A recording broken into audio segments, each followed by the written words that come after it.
Lala Legacy, and welcome back to another episode of Coming Out on Top.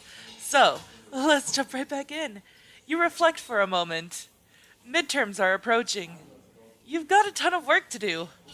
If you decide to get involved with Alex's affairs, you're going to have to stop spending time on anything else aside from school. Um, um, um, yes, find out what's going on, Penny. Um, what exactly are you planning to do, Penny? Don't worry, it's nothing illegal. And if it is, it won't be traceable. I think. Good job, Penny. Thursday. Penny has news when she meets you for lunch. So, get this. There is a Graham Coxburn in the biochemistry department. Coxburn, huh? Well, that explains a lot. He's apparently some kind of big deal around Orlin. Some research project he was working on last year was supposed to bring in a lot of grant money to the university from drug companies and stuff, like millions of dollars. So, he's in the same department as Professor Davies? Yep, Division of Biological Sciences.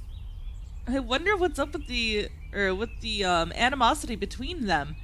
Maybe they're competing for tenure? Or, whoops. I probably said that wrong because I read it too fast. I probably said the completely wrong word thinking that it was that word, but it wasn't. Oh well, I don't care. From what I hear, Phil Academia is a veritable snake pit of... How come I do not know some of these words? Machiavellian schemes and politics. I don't even know. I'm sorry, I sound really dumb with some of these things, okay? I literally don't know some of these words. Alex probably just grabbed his salt shaker without asking or something. Friday. You give your presentation. When you catch your professor checking her phone, you hack a cough and shoot her a dirty glare. Whew, you finally got some downtime this weekend. In terms of your studies, you're doing pretty well. You've been feeling pretty distant from Penny lately. You and Ian are annoyed with each other these days, oh gosh. And finally, you got $260 in savings. How will you spend your extra time? We need to get some studying done. Like, yeah. You start studying for your midterms. Whew, things are starting to get crazy with school. You've got midterms this week. You haven't got much time for anything else. It's time to buckle down. It's time for your anatomy lecture. You take a seat and wait for Alex to arrive. A minute passes. 5 minutes. 15. No sign of Alex. The students around you begin to fidget. Alex usually arrives early and starts lecturing promptly on the hour. It's unheard of for him to be 5 minutes, much less 15 minutes late. Just as a few students start collecting their things to leave, you hear the door open behind you. Excuse my tardiness, class. Let's get started on the central nervous system. He clears his throat and starts the lecture. But first, I'd like to ask about the idea that the human body is a marvelous machine. An illustration of nature's beauty, as evidenced by all of its complex systems, developed and adapted over millions of years. That glorious Mother Nature has laboriously perfected over time. That idea is total bullshit. Whoa! You think the body could protect itself against tiny, insignificant, nearly invisible threats. But just one minuscule thing could take you the hell down. Oh God. What? One anomalous idiosyncratic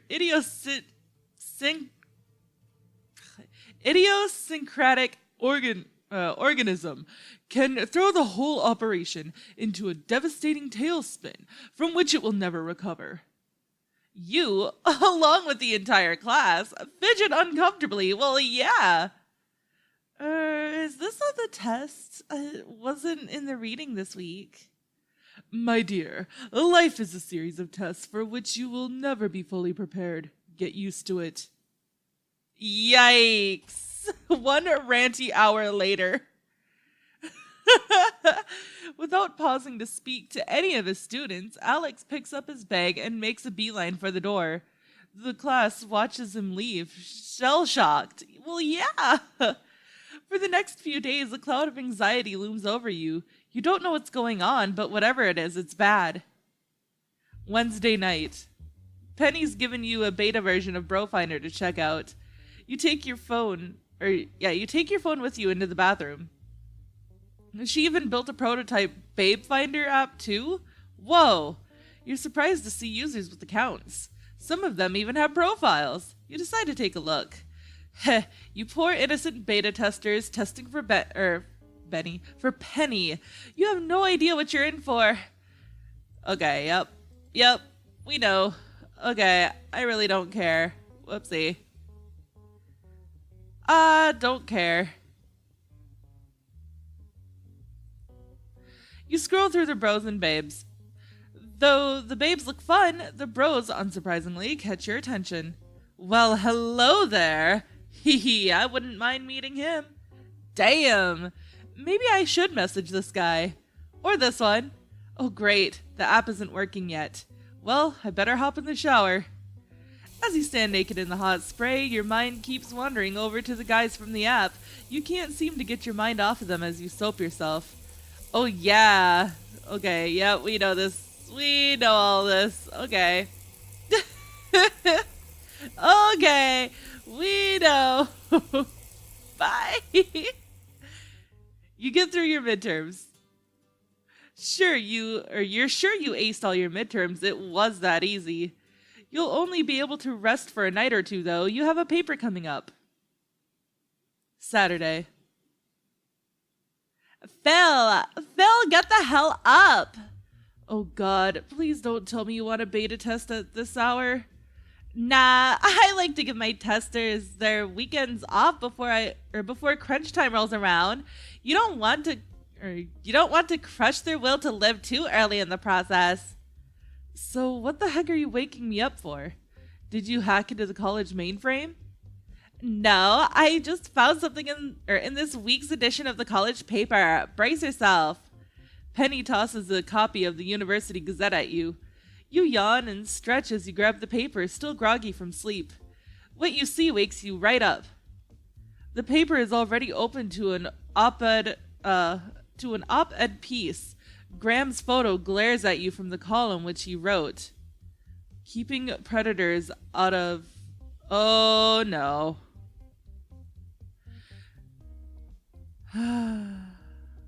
The title of the article is Keeping Predators Out of Pedagogy. I think that's how you pronounce it. I don't know. What the hell is this? Just read it!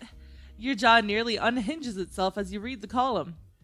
It's hard to focus with your hands trembling like this, but you read enough snippets to get a sense of the whole thing.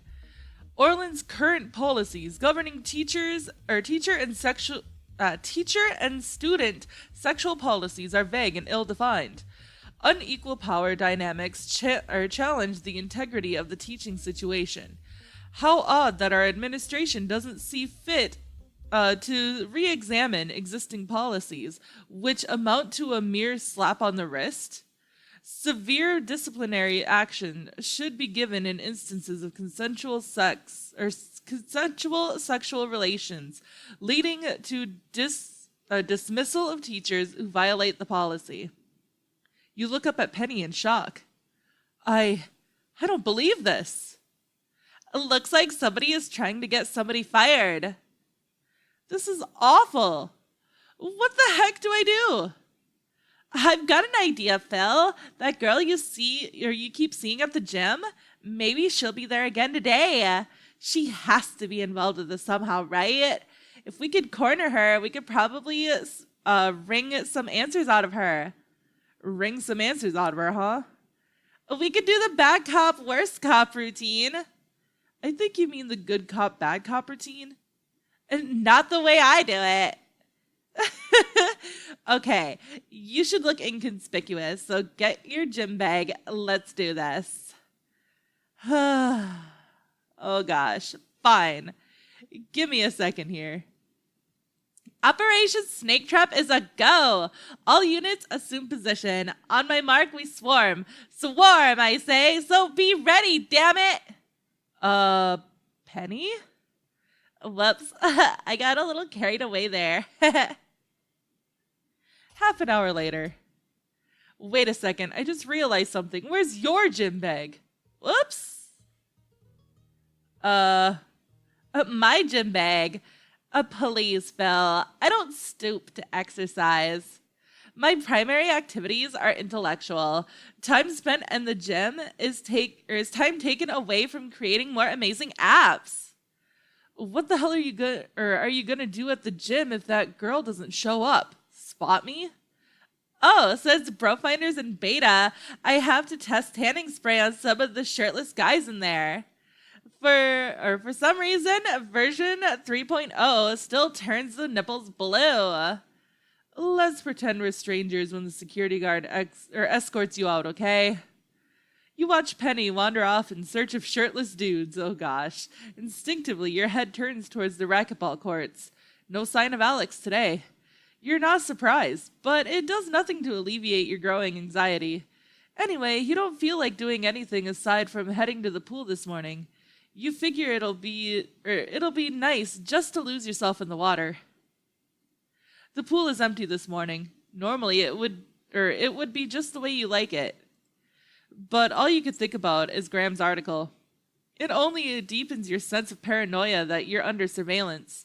You swim lap after lap, trying to lose yourself in the exertion. Instead of growing relaxed, you feel creeped out. You have this dark, nagging feeling that someone is watching you. You float on your back, telling yourself to calm down. After all, you're the only one in here. As you drift towards the edge of the pool, you see a blur of red moving in the distance out of the corner of your eye. You immediately right yourself in the water just as she slips out of the room. Hey! You shout, but she's gone. Just then, Penny wanders through the door. You swim as fast as you can to the edge of the pool. Penny, that girl, she just ran out of here. The redhead? That was her? I think she's heading toward the exit. Go stop her, now! I'll catch up with you. I gotta get some shoes on. I'm going! Just do it before she disappears. Penny dashes out of the room. You manage to slip on your pants and sandals as you run down the hall. You burst through the exit of the gym. Penny stands outside, peering into the distance. She doubles over, panting, unused to the physical exertion. It's obvious the red-headed girl is long gone. Damn it! Where'd she go? She's gone, but no worries, Phil. I have a photo. Good job, Penster. Oh, look. You even gave her a tan. I didn't have time to switch off the app. In any case, this will make it easier to find out who she is. Look, that girl is somehow connected to Graham. I'm sure of it. This is so exciting, Phil. I bet he's the type of guy who would sell body parts to medical schools. We'll probably uncover Graham's secret corpse farm. Wait, what? You finally got some downtime this weekend. In terms of your studies, you're kicking ass. Oh, good. You've been feeling pretty distant from Penny lately. You and Ian are annoyed with each other these days. And finally, you've got $260 in savings. What will you do with your extra time this weekend? Oh, shit. I didn't want to do that. Excuse.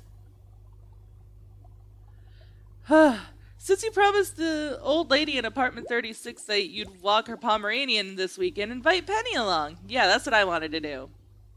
You and Penny would be loving the evening stroll through the park, except the Pomeranian's rabid aggression towards other walkers, bicyclists, skateboarders, strollers, and our other dogs and palm trees is ruining the vibe. Penny suggests that you stop and ask the Pomeranian nicely to stop being so rude. You counter that dogs don't listen to reason, least of all Pomeranians, and the best course of action would be a gentle swat to the dog's haunch and to issue a stern rebuke.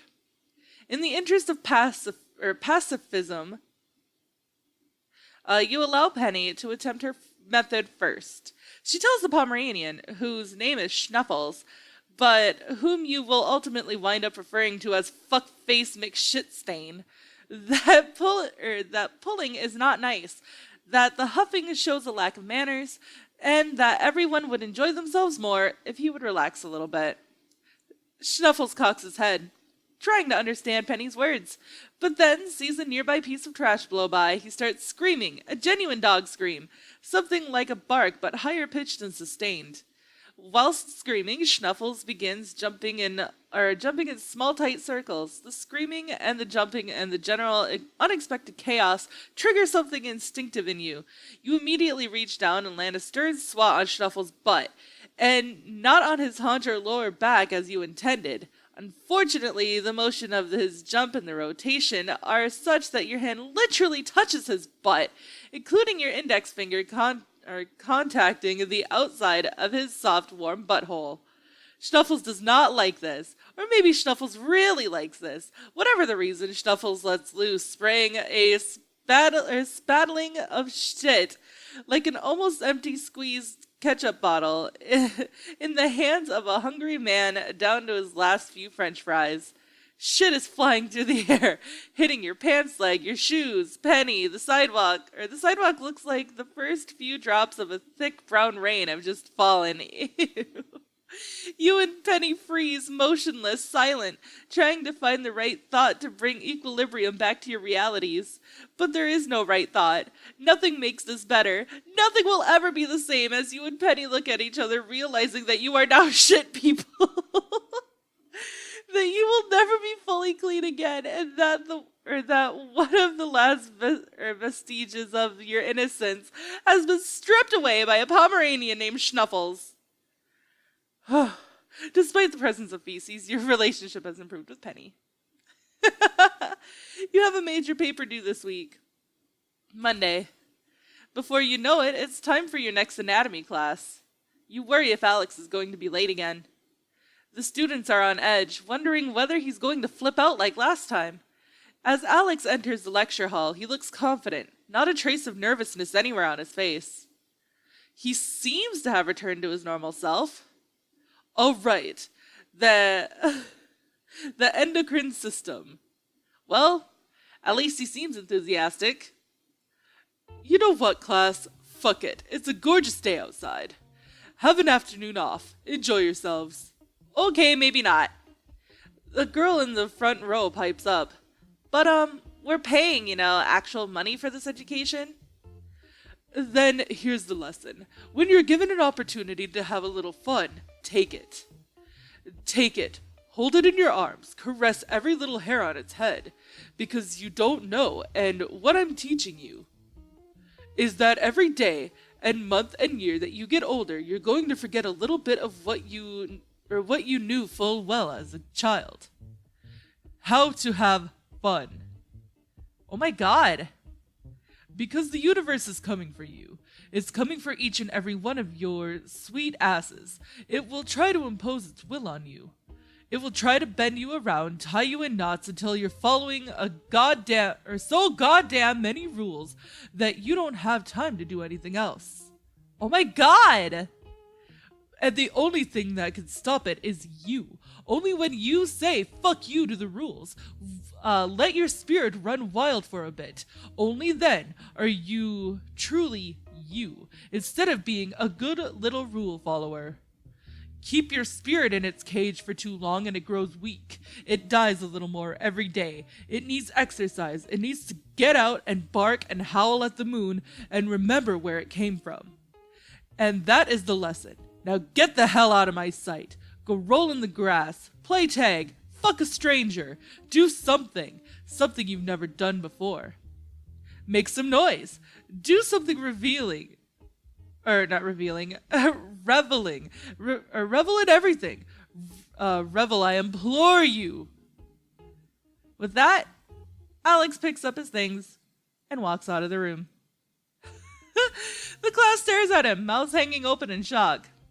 You consider running after him. But you're supposed to maintain a strict student-teacher relationship, right? Screw that! Go follow him and see what's wrong. As other students begin collecting their things, you grab your stuff and head out the door. But that is all the time that I have for this episode, guys. So, if you liked it, please give it a big thumbs up down below. And if you haven't already subscribed, by subscribing, you're becoming part of a legacy. I love you guys so much, and I will see you in the next video. Bye-bye!